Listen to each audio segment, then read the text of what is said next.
La tolérance doit être plus qu'une vertu chez l'homme.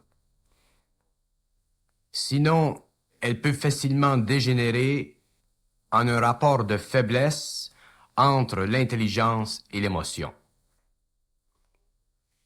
Il est bon que l'homme soit tolérant lorsqu'il est lui-même élevé en intelligence, car cette élévation lui permet de comprendre et de reconnaître ce qui n'est pas évident à un être de moindre sensibilité. Mais l'homme conscient ne peut tolérer indéfiniment une situation qui vilifie l'homme, car il perd trop d'énergie et se verra obligé de se séparer d'une telle condition, car son intelligence l'exigera. Mais tant que l'homme n'est pas suffisamment dans son intelligence réelle, il lui est nécessaire d'être tolérant. Sinon, s'il ne l'est pas, il sera forcé de voir jusqu'à quel point il peut être prisonnier de l'impression qu'il a d'être plus intelligent que celui envers lequel il exprime son intolérance. Tant que l'homme n'est pas suffisamment conscient de l'intelligence en lui, il ne peut se permettre d'être intolérant, car cette intolérance est par le fait même due à une insuffisance de son intelligence. Celui qui est intolérant est en fait celui qui croit être plus intelligent que l'autre, et en fait, ceci peut être très bien le cas. Mais ce n'est pas le cas qui compte, mais le fait que son intelligence n'est pas encore complète, et c'est ce manque de développement, de perfectionnement, de maturité de son intelligence qui crée l'intolérance. Certains sont tolérants car ils sont spirituels, et leur spiritualité leur permet de l'être, sans réaliser qu'il y a aussi au fond d'eux-mêmes une faiblesse de volonté. Ce n'est plus une bonne qualité, mais une mauvaise. D'autres sont intolérants sous le prétexte de voir, dans une situation quelconque, un manque d'intelligence ou de sensibilité de la part de l'autre. Et eux aussi ne voient pas qu'ils manifestent une mauvaise qualité, car ils ne voient pas derrière leur intolérance une forme subtile de vanité dans leur esprit. Et c'est cette vanité qui leur donne l'impression d'être intelligents face à telle ou telle situation. Alors que ce n'est pas une manifestation d'intelligence réelle, mais de fausse intelligence, qui est dictée par une profonde incapacité d'être au-dessus de ce qui n'est pas, à leurs yeux, acceptable. L'intolérance de l'homme pour l'homme témoigne de l'impuissance de son intelligence créative et l'excès de tolérance de l'homme pour l'homme dénote la petitesse de son esprit vis-à-vis l'équilibre du bien et du mal, du bon et du mauvais. Alors il ne s'agit pas pour l'homme d'être tolérant ou intolérant, mais intelligent dans le sens vibratoire du terme, afin que l'énergie créative de l'intelligence réelle en lui tranche la question au-delà de l'implication subjective de son ego. La tolérance offre à l'homme une gratification spirituelle, qui peut facilement voiler un petit agacement derrière la façade spirituelle de l'attitude positive. Ceci doit être réalisé car une personne qui serait tolérante pour une raison de tempérament se verrait petit à petit perdre du caractère naturel et ainsi devenir pauvre de volonté et d'intelligence réelle. Par contre, la personne intolérante se verra perdre la sensibilité qu'elle a de besoin pour bien répondre à une situation pénible qui peut être corrigée et à l'intérieur de laquelle un nouvel équilibre peut être créé. Or, dans les deux cas, une telle personne retarde sa propre évolution, car elle ne pourra voir les outils dont elle a elle-même de besoin pour devenir créativement intelligente. L'intolérance est aussi mauvaise pour l'individu que la tolérance à outrance, car dans les deux cas, où il y a un excès de fausse intelligence et de fausse volonté, où il y a un excès de fausse amour et de fausse intelligence. L'intolérance doit être remplacée par une sorte de patience mentale et émotive réelle, qui ne peut être créée que par la conscience intelligente et créative de l'homme. La tolérance doit être remplacée par une intelligence vive et créative qui permet à l'homme de bien saisir les conditions qui ont créé une situation regrettable et aussi de réaliser que la situation regrettable fait partie de la condition mentale et émotive de celui qui l'a manifestée. L'être intolérant se prend au sérieux. Il ne réalise pas que son intolérance peut être intolérable pour celui qui est intelligent et tolérant. Lorsqu'un être est tolérant par intelligence et non pas par spiritualité ou habitude ou attitude, l'intolérance lui est intolérable car il souffre de voir que des êtres supposément intelligents n'aient pas l'intelligence de leur manque d'intelligence créative et réelle. Alors que la tolérance intelligente exige que l'homme possède une intelligence mûre, l'intolérance reflète une immaturité de l'intelligence causée par un trop-plein de vanité et d'émotivité que l'ego ne peut contenir, car le portrait qu'il se fait de lui-même est encore trop près de lui. La tolérance mal placée, celle qui est issue d'un trop-plein de sentiments et d'une volonté et d'une intelligence diminuée par un sens aigu de la vertu, peut entraver l'équilibre dans le monde, car les forts prendront avantage de ceux qui sont trop bons. C'est la raison pourquoi tant d'hommes et de femmes ont été martyrisés pour leur foi. Leur excès de tolérance leur enlevait le pouvoir de l'intelligence et de la volonté réelle pour les remplacer par une fervente spiritualité qui les assujettissait à la force brutale de ceux qui les dominaient. C'est l'histoire de l'humanité. L'homme moderne ne souffre plus le martyre, car les mœurs ont changé. Remarquez bien le mot changer et non le mot évoluer.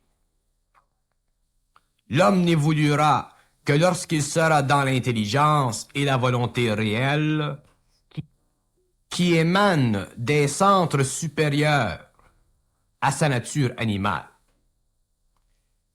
Mais bien qu'il ne soit plus affligé par le martyre, il est encore voué à supporter l'inconscience de l'humanité et un trop-plein de tolérance, un excès, peut très bien l'amener à réaliser un jour qu'il a été dupe de la vie, et cette réalisation pourra facilement déclencher en lui l'opposé, c'est-à-dire l'intolérance.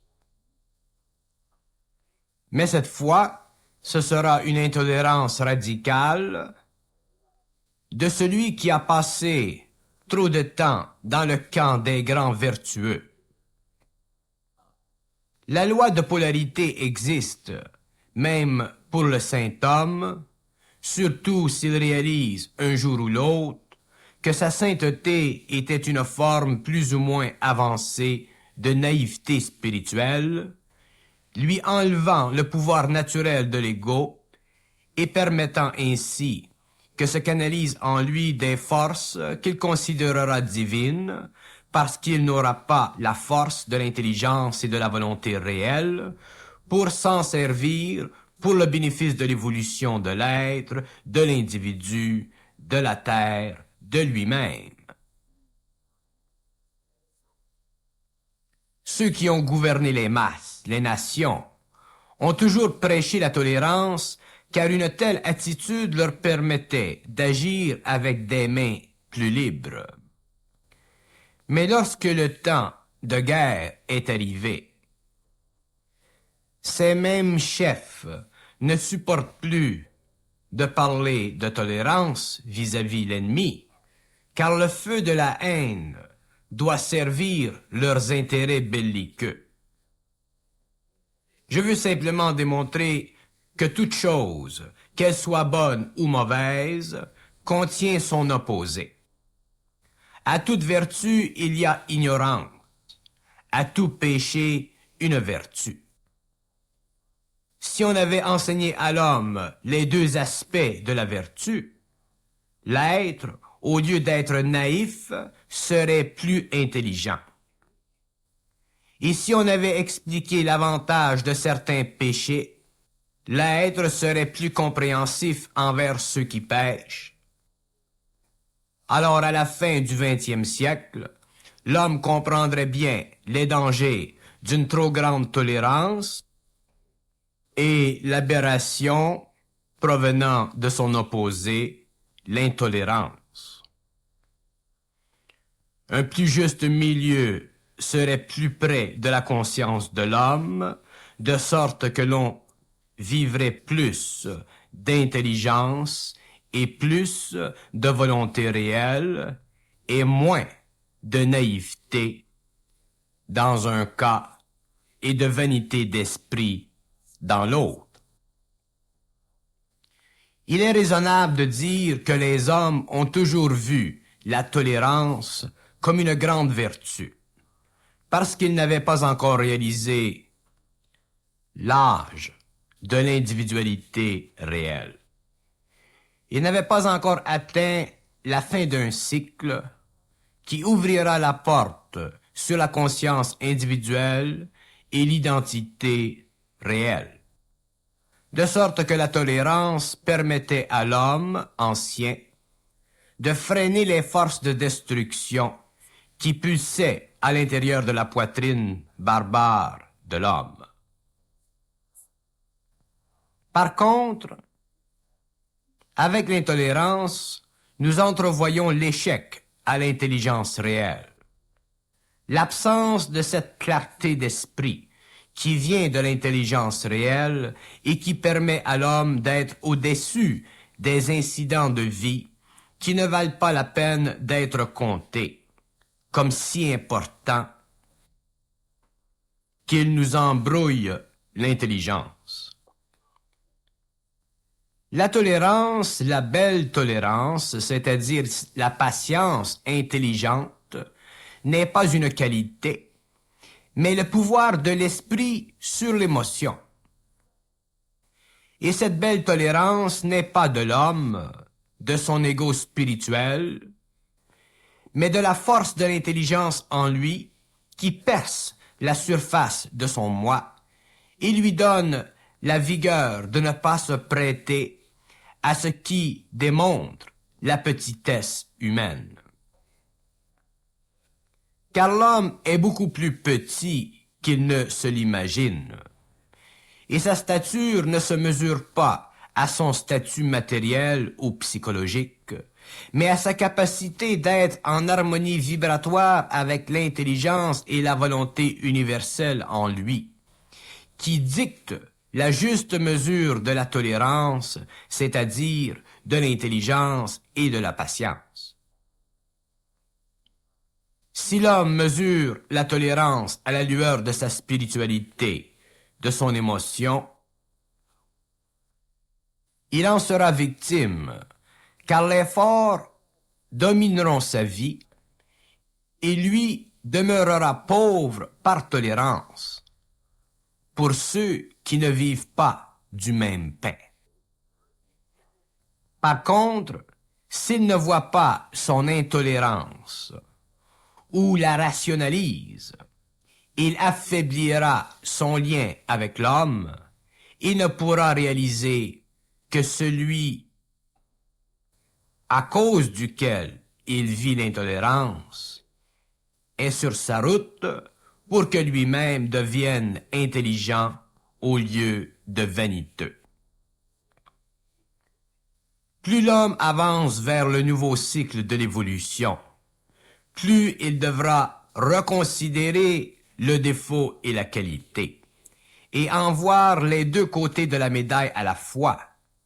Et ceci ne peut être réalisé pleinement que par le développement de l'intelligence supramentale qui détient la clé à la dualité et qui peut sans faille faire réaliser à l'homme que la mesure de toute mesure n'est jamais dans la mesure elle-même, mais dans l'intelligence de sa réalité. Si par exemple un être anciennement de nature tolérante voit que sa tolérance lui a nui, car elle lui a empêché de prendre sa place, sa part dans la vie,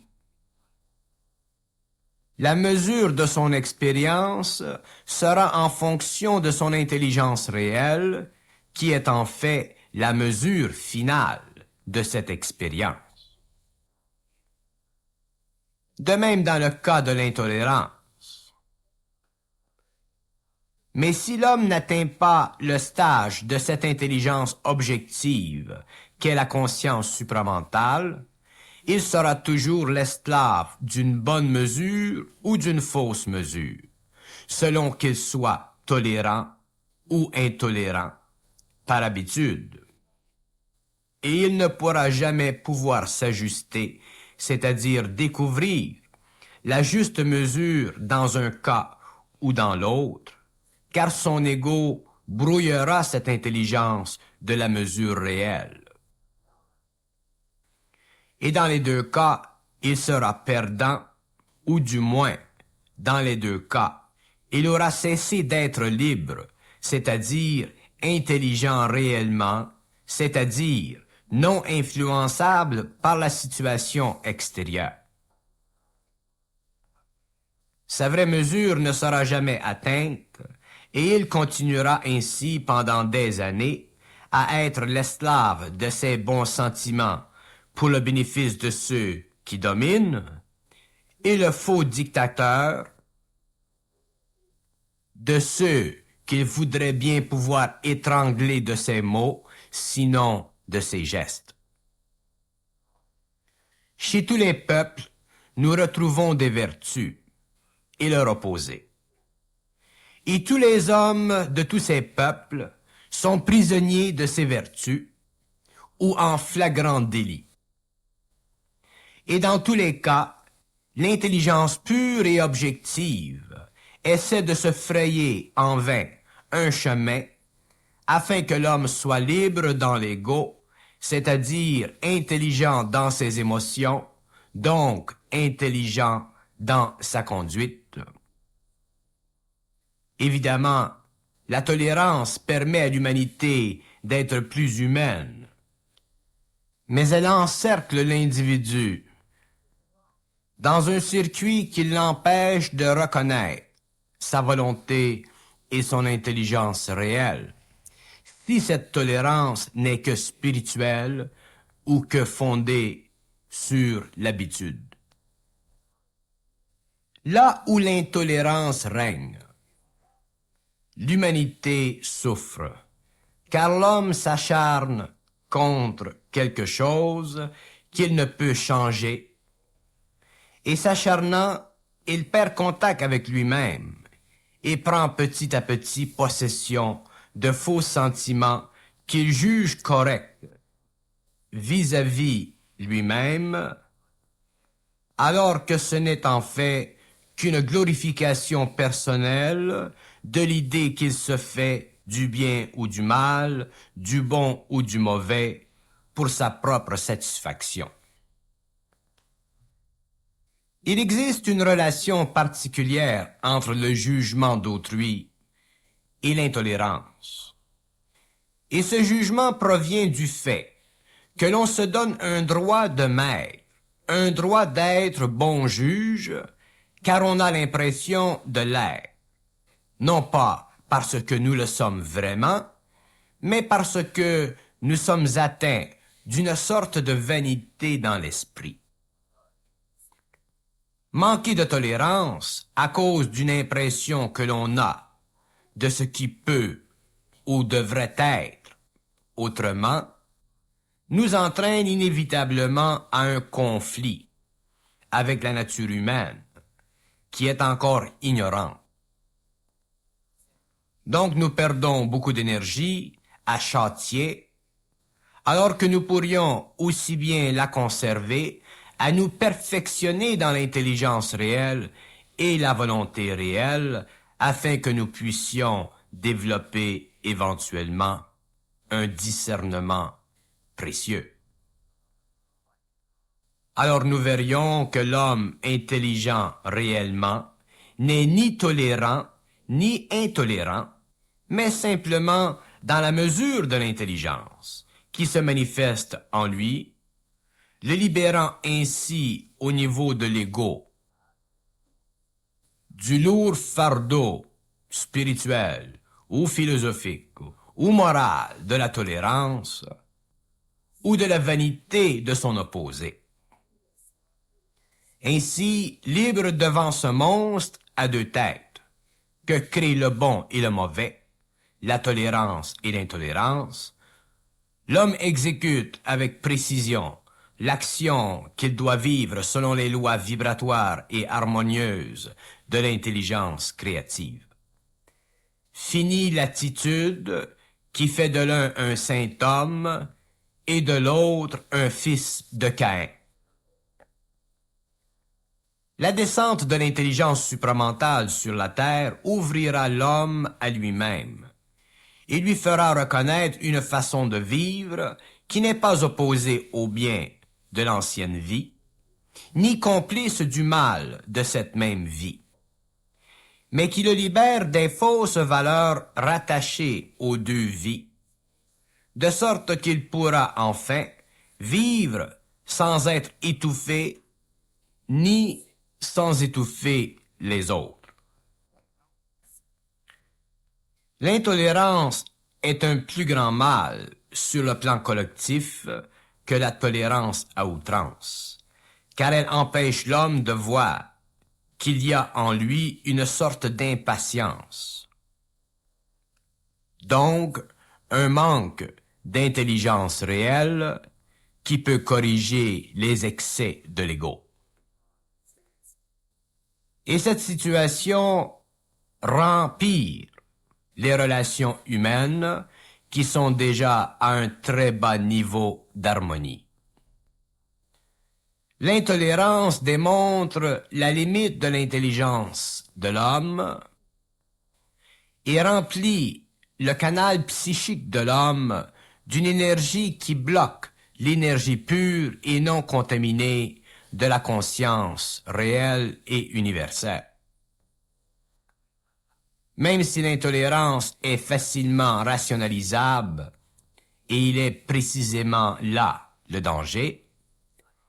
Elle ne peut être sanctionnée par l'intelligence réelle, car elle divise et sépare, alors que l'intelligence réelle unit et répare.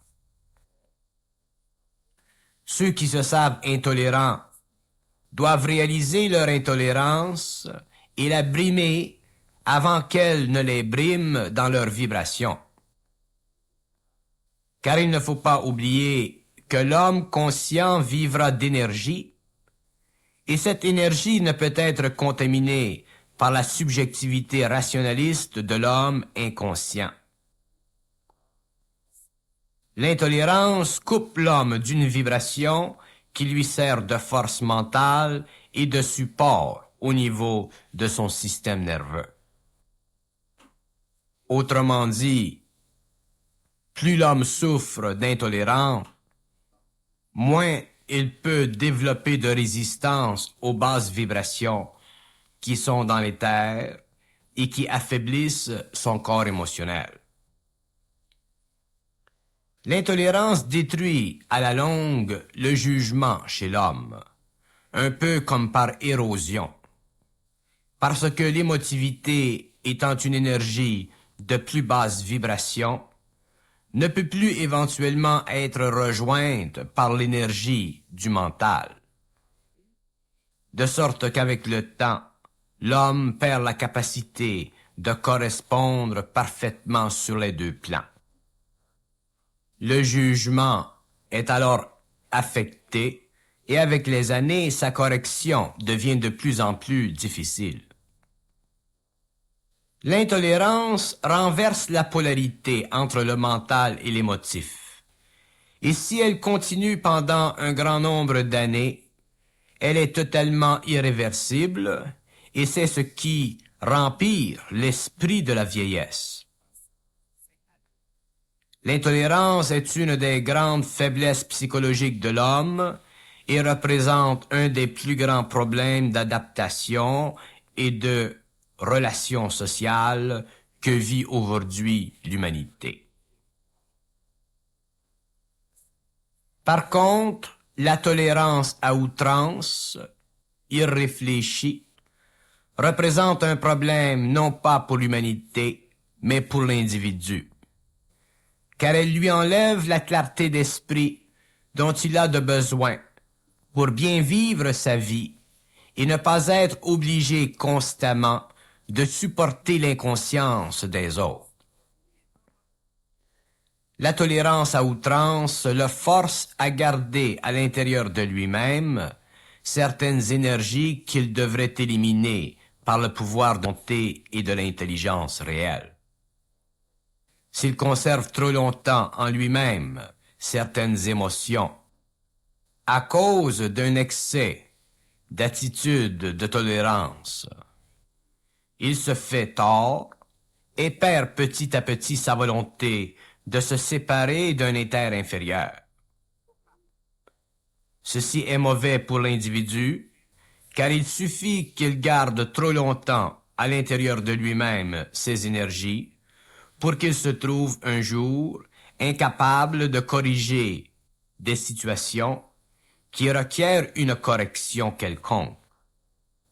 Infirmé ainsi, il peut facilement appauvrir sa vie et diminuer son plaisir de vie pour le bénéfice des autres.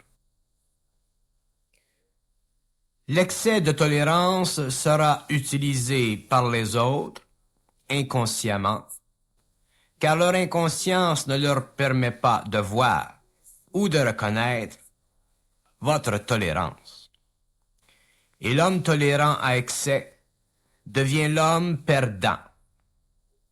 Dans la vie, il faut prendre des décisions, il faut agir, il faut trancher des situations, il faut canaliser de l'énergie qui vient des plans supérieurs de l'homme et qui lui permettent de vivre de façon noble au lieu de vivre de façon pauvre et à la remorque de ceux qui souvent ne valent pas la peine d'être en relation continue avec soi.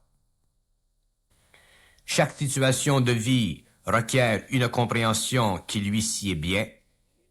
C'est pourquoi l'intelligence réelle d'une situation est la seule réponse au rapport souvent désharmonisé que nous vivons en relation avec les autres.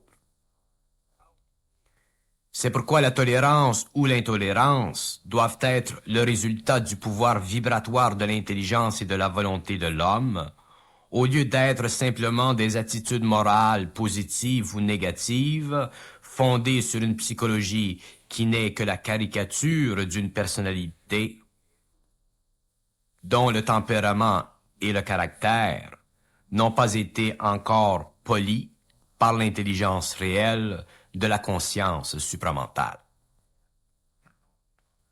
Beaucoup sont tolérants de tempérament et beaucoup intolérants de tempérament. Mais le tempérament doit être poli par l'intelligence. Si l'homme doit bien réfléchir, l'action dite tolérante ou l'action dite intolérante. À partir de ce moment, nous ne parlons plus de tolérance ou d'intolérance, mais d'intelligence patiente ou de volonté créative et active. Tant que l'homme n'aura pas pris conscience de ses facultés vibratoires, il sera prisonnier de l'une ou de l'autre attitude, de l'une ou de l'autre vertu. L'universalité de l'homme est un projet d'évolution à long terme, et l'individu conscient ne peut attendre, après les siècles, pour bien vivre sa vie. C'est pourquoi une compréhension profonde des lois vibratoires en soi résoudra le problème à l'échelle de chaque individu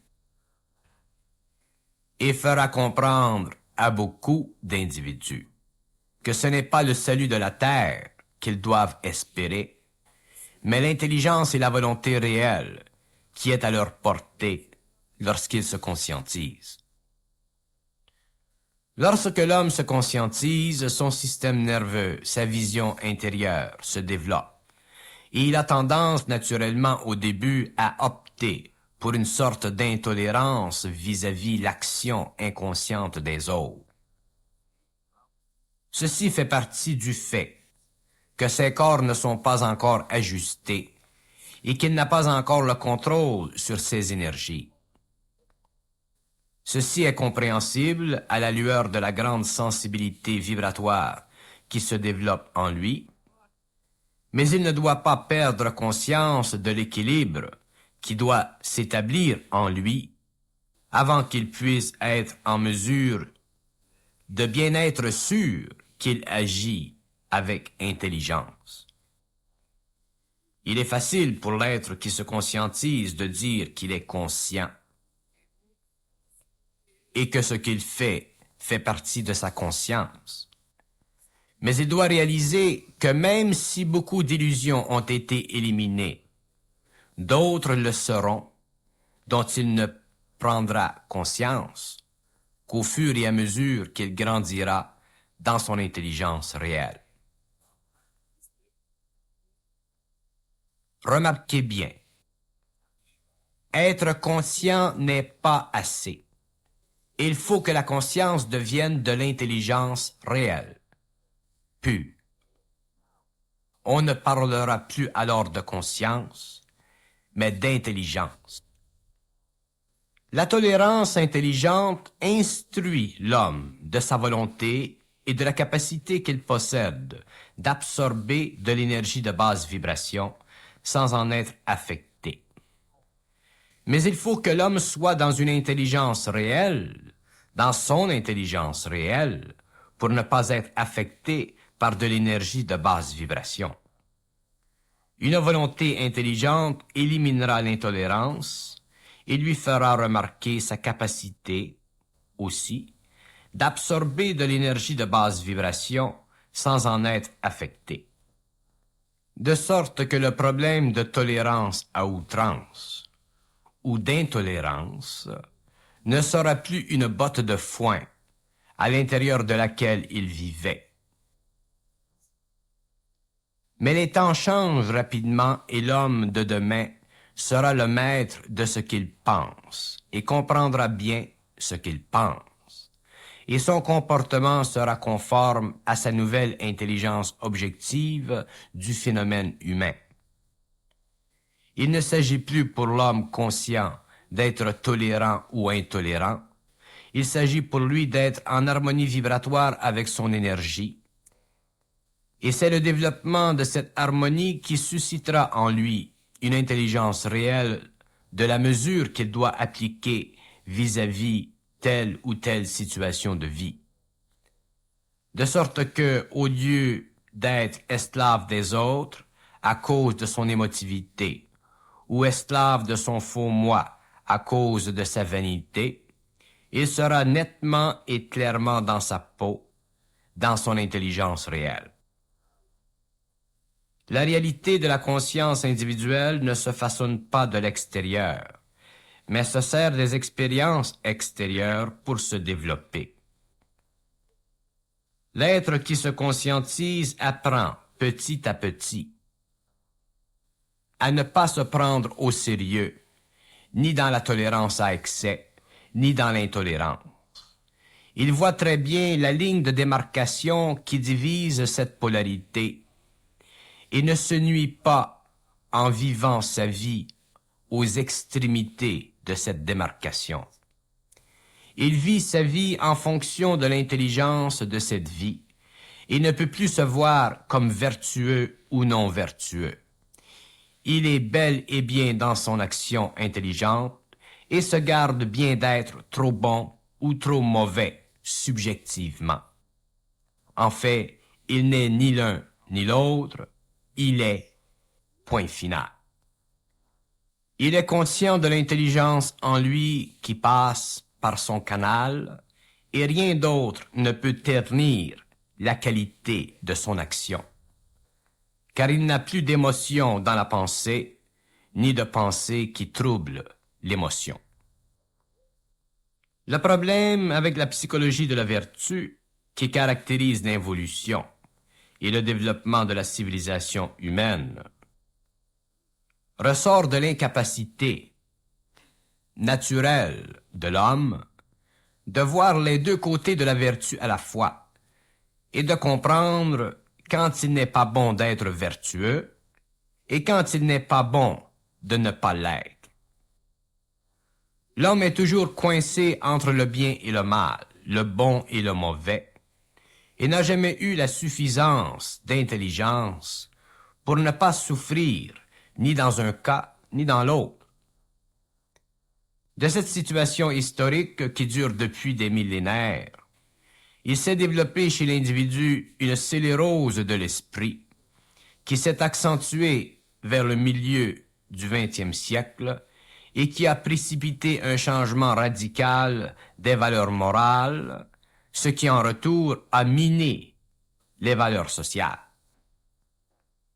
Et l'homme souffrira de cette situation jusqu'à la fin du cycle, et elle s'aggravera, car peu nombreux seront ceux qui auront enfin fait la synthèse de cette polarité pour se libérer du concept du bien et du mal afin de vivre dans leur intelligence réelle. Autant les individus ont mal vécu leur tolérance et leur intolérance, autant les nations que les sociétés, car en fin de compte, ces corps collectifs sont faits d'individus non individualisés. De sorte qu'il n'est plus surprenant qu'aujourd'hui, les sociétés collectives appellent trop tard à la tolérance, car déjà elle n'existe plus chez l'homme, et c'est l'intolérance qui a pris le dessus, car l'homme a réalisé, sans le savoir, que l'intolérance le libère plus rapidement de la stupidité oppressive du passé que la tolérance. Mais ce qu'il n'a pas réalisé, c'est que l'intolérance aggrave le cas de l'homme vis-à-vis l'homme, car la guerre est sa marque dégénérative lorsqu'elle passe du plan individuel au plan collectif. Et tous les hommes vivent sur une même planète. Dans l'avenir, toute la tolérance possible devra exister sur le plan collectif. Et ceci ne se pourra que lorsque l'homme aura réalisé que seule l'individualisation réelle peut faire renaître le respect et transférer la tolérance du plan d'une moralité individuelle à un cadre moderne de moralité collective. Autrement dit, la servitude historique de la tolérance individuelle et la sauvagerie de l'intolérance individuelle seront remplacées par la tolérance collective, sinon l'homme souffrira de l'intolérance collective et ceci mènera l'homme à la Grande Guerre, où tous les effrois se réuniront en lui pour lui faire réaliser qu'il n'a jamais compris la nature de l'intelligence réelle et qu'il a toujours vécu en fonction de valeurs historiques et que ces valeurs ont été positives, elles ont été négatives, mais elles n'ont jamais été créatives. La tolérance, si elle est intelligente, accroît la résistance de l'homme contre l'inconscience humaine et lui sert de garde contre les maladies de l'esprit qui souvent proviennent d'une trop grande sensibilité et d'une incapacité de s'immuniser contre la trop grande inconscience de l'homme. Une telle tolérance augmente la tolérance émotive, mentale et physique de l'homme. Mais il faut qu'elle soit intelligente, c'est-à-dire non pas seulement la dictée morale d'une civilisation, d'une culture, d'une opinion collective, mais une capacité vraiment intelligente de pouvoir supporter le fait de l'homme tel qu'il se présente aujourd'hui.